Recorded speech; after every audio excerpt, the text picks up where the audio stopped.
As Theseus descended deeper, he began to see the ghosts of the previous harvests. The labyrinth didn't clean itself. The bones of the 42 youths who had come before were scattered like driftwood in the corners. Theseus saw the small, delicate skulls of children and the broken ribs of boys who had tried to fight with their bare hands. He saw the marks of teeth on the stone, the desperate attempts of the starving to find a way out. The labyrinth was a library of failure, and Theseus was walking through the stacks. The psychological toll began to manifest.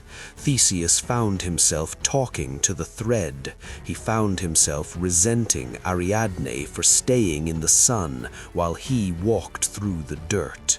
He realized that Ariadne hadn't saved him. She had merely given him the means to be the last thing her brother ever saw. The hero and the monster were being drawn together by a line of silk. Two orphans of the house of Minos, one born to the throne and one born to the pit, but both destined to be used and then forgotten. The labyrinth amplified every sound Theseus made.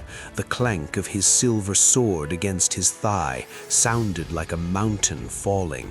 The rustle of his tunic was a thunderstorm.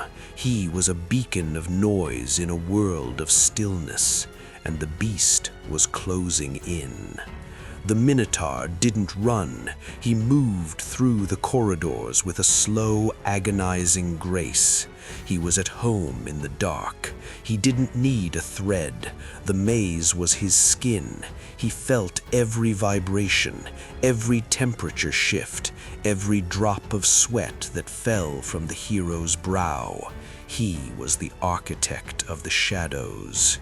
He began to circle Theseus, moving through parallel corridors, keeping just out of sight, letting the hero feel the presence of a mountain moving in the blackness. This was the true torture of the labyrinth, the anticipation. Theseus knew he was being watched. He felt the heavy, wet breath of the beast on the back of his neck, but when he spun around, there was only the red thread and the gray stone. He began to realize that the Minotaur wasn't just a beast to be slain. He was the physical manifestation of the dark itself. To kill the Minotaur, Theseus would have to become a part of the labyrinth. He would have to lose his fear of the dark, which meant losing his connection to the light. The thread in his hand felt thinner now, flimsier. It felt like it could snap at any moment, leaving him adrift in a stone sea. In the center of the world, in a chamber where the bones were piled high enough to reach the ceiling, the two paths finally met. Theseus stepped into a wide circular vault. Above him, a single narrow vent allowed a sliver of moonlight to pierce the gloom, a column of silver dust that hit the center of the floor.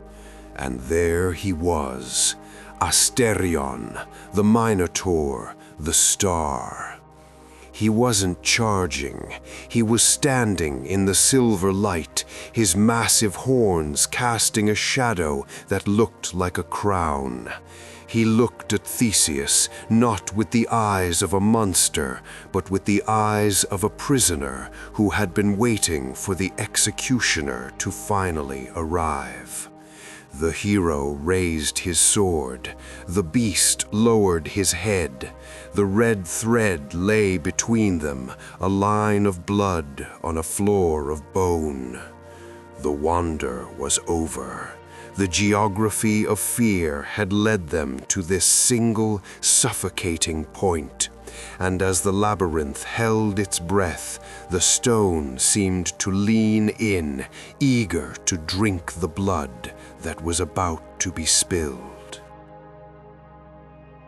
In the center of the world, there is no room for glory. There is only the heat of breath and the coldness of steel.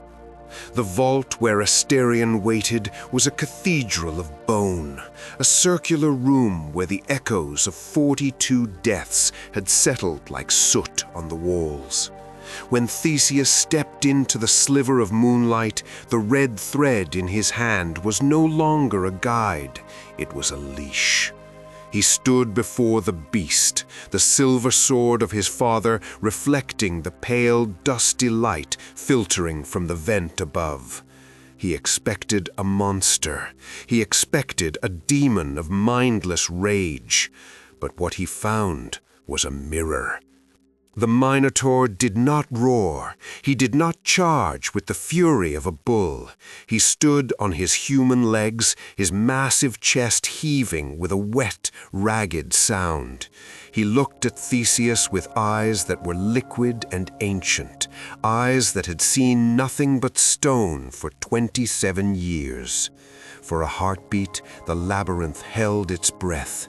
The hero and the beast stood at opposite ends of a red line, two sons of different worlds, both used by the same king, both trapped in the same architecture of shame. The struggle was not a dance. It was an ugly, frantic collision of flesh and bronze. The Minotaur lunged, his massive horns carving deep grooves into the limestone walls as Theseus rolled beneath the beast's reach. The air was filled with the smell of musk, old blood, and the sharp ozone scent of magic. Theseus didn't fight with honor. He fought with the desperation of a man who knew that if he fell, the thread would be lost, and he would become just another layer of dust on the floor. He grabbed the Minotaur by the hair, the coarse white fur of the bull's head slick with sweat. He felt the animal's raw power, the corded muscle of a creature that had been bred for the arena. But the Minotaur was clumsy. He was a creature of the dark, and the silver light of the moon blinded him. As the beast lowered his head for a final crushing gore, Theseus stepped aside. He drove the sword upward, through the soft throat of the bull and into the base of the human skull. The sound that left the Minotaur wasn't a bellow. It was a sigh. The beast hit the floor, his human hands twitching once, twice, and then going still. Theseus stood over him, soaked in blood that was too warm, too human. He had won, but the air felt no lighter. The silence of the maze didn't break, it grew thicker, absorbing the death of its only inhabitant. The thread has reached its end, and the monster is finally at rest. But history is full of such hidden tragedies, stories where the villain you were taught to hate is merely a victim of a higher power. If you wish to walk these dark corridors with us and uncover the true faces of the ancient world, subscribe to this channel and ring the bell. Join our circle of witnesses and never let the truth stay buried in the dark. Theseus didn't linger. He didn't take a trophy. He grabbed the red thread, now slack and cooling in the dust, and he began to run. The journey back was a blur of gray stone and red silk. The thread was his only reality. He pulled himself through the corridors, his fingers raw from the friction of the cord. Every turn felt like a betrayal. He was walking back toward a world that would call him a savior, even though he felt like an assassin. When the bronze doors finally groaned open, the Cretan sun hit Theseus like a physical blow. It was too bright, too loud, too real. Ariadne was there, her face a mask of hope and terror. She saw the blood on his hands, and she didn't ask about her brother. She didn't ask about the boy who used to play with honey bread. She only asked for the horizon. "It is done," Theseus whispered. They fled. Under the cover of the morning mist, the black-sailed ship cut its moorings. They left the labyrinth behind, an empty shell, a stone tomb with a dead heart. They sailed for Naxos, the wind at their backs, but the red thread seemed to trail behind them in the water, a line of blood connecting them back to the island they had robbed. On the shores of Naxos, Theseus performed the second execution of the week. He abandoned Ariadne. While she slept, dreaming of a throne in Athens, the hero sailed away. Why? Some say he was commanded by a god. Others say he simply couldn't look at her without seeing the labyrinth. She was the one who gave him the thread. She was the one who helped him kill her own blood. In his eyes, she wasn't a lover. She was a witness to his darkest hour. He left her to wake up alone on a beach, just as Asterion had spent his life alone in a cave. The final tragedy, however, was not of malice, but of memory. In his haste to flee the shadows of Crete, Theseus forgot the promise he had made to his father, King Aegeus. He had promised to change the black sails of the tribute ship if he survived. As the ship approached the cliffs of Sunion, the old king Aegeus stood on the precipice, his eyes straining for a glimmer of white, but the sails remained as black as a funeral shroud. The king did not wait for the ship to dock. He did not ask for a report. He saw the black sails and felt the labyrinth's cold reach across the sea. He threw himself from the cliffs, his body becoming one with the Aegean. Theseus returned to a crown, but he returned to a city of mourning. He had killed the monster, but he had brought the tragedy home.